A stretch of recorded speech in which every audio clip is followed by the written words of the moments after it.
में एक ही व्यक्ति ऐसा हुआ है जिसका नाम है महर्षि दयानंद सरस्वती, जिन्होंने सारे संसार की विषय वस्तुओं को एक पुस्तक में समेट दिया है, जिस पुस्तक का नाम है अमर ग्रंथ सत्यार्थ प्रकाश। स्वामी जी लिखते हैं कि इस ग्रंथ को मैं 2 भागों में रचता हूँ, एक है पूर्वार्ध और दूसरा है उत्तरार्ध।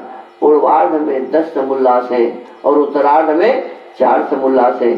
कुल इसमें 14 समोल्लास हैं, जिसे हम चैप्टर कहते हैं, अध्याय कहते हैं। प्रथम समोल्लास में ईश्वर के ओंकार आदि नामों की व्याख्या है, द्वितीय समोल्लास में संतानों की शिक्षा है, तृतीय समोल्लास में ब्रह्मचर्य पठन पाठन व्यवस्था, सत्यासत्य ग्रंथों के नाम और पढ़ने पढ़ाने की रीति है। चतुर्थ समोल्लास में विवाह और गृहस्थाश्रम का व्यवहार है। पंचम समोल्लास में वानप्रस्थ और संन्यासाश्रम की विधि है।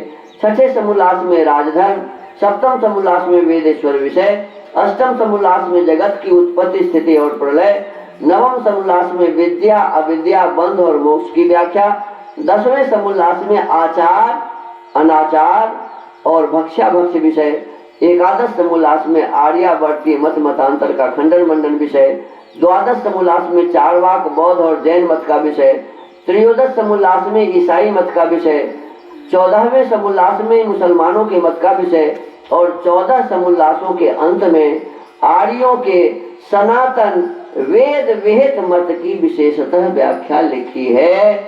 स्वामी जी कहते हैं जिसको मैं भी यथावत मानता हूँ। देखिए सनातन किसे कहते हैं? वेद विहित, माने वेद में जो लिखा है वही सनातन है, बाद बाकी कोई भी सनातन नहीं है। तो वेद को ही हमें सनातन मानना चाहिए, जानना चाहिए। वेद के अलावा कोई भी सनातन नहीं है, इस बात का पक्का भरोसा हमारे हृदय में होना चाहिए और फिर वेद का ही स्वाध्याय हमें करना चाहिए। हम एक भगवान के नाम की व्याख्या प्रतिदिन कम से कम पढ़ते हैं। तो अभी प्रथम समोल्लास का स्वाध्याय चल रहा है। कल हमने पढ़ा था कि परमात्मा का एक नाम शेष है। शेष किसे कहते हैं? तो कहते हैं जो उत्पत्ति और प्रलय से शेष अर्थात बच रहा है। ईश्वर की उत्पत्ति नहीं होती, ईश्वर कभी जन्म नहीं लेते और प्रलय अर्थात ईश्वर मरते भी नहीं। तो प्रलय से अर्थात मरने से और जन्म लेने से बचा हुआ है, इसीलिए परमेश्वर का नाम क्या है? शेष है। परमेश्वर का एक नाम क्या हुआ?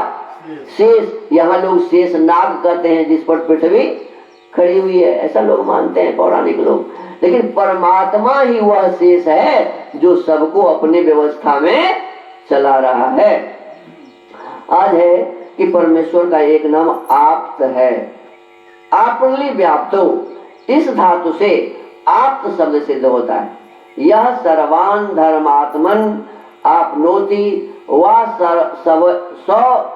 वैर धर्मात्मभि राप्यते छलादि रहितः स आप्तः। जो सत्योपदेशक सकल विद्यायुक्त सब धर्मात्माओं को प्राप्त होता है और धर्मात्माओं से आप्त होने योग्य छल कपटादि से रहित है, इसलिए उस परमात्मा का नाम आप्त है। अर्थात वह जो परमेश्वर है वो हमेशा सत्य का ही उपदेश करते हैं। वेद सब सत्य विद्याओं का पुस्तक है और उसका उपदेश कौन करते हैं? परमात्मा करते हैं। सकल विद्या युक्त हैं। 4 वेद में 20,416 मंत्र हैं।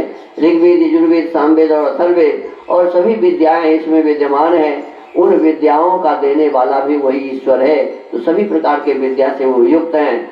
सब धर्मात्माओं को प्राप्त होता है।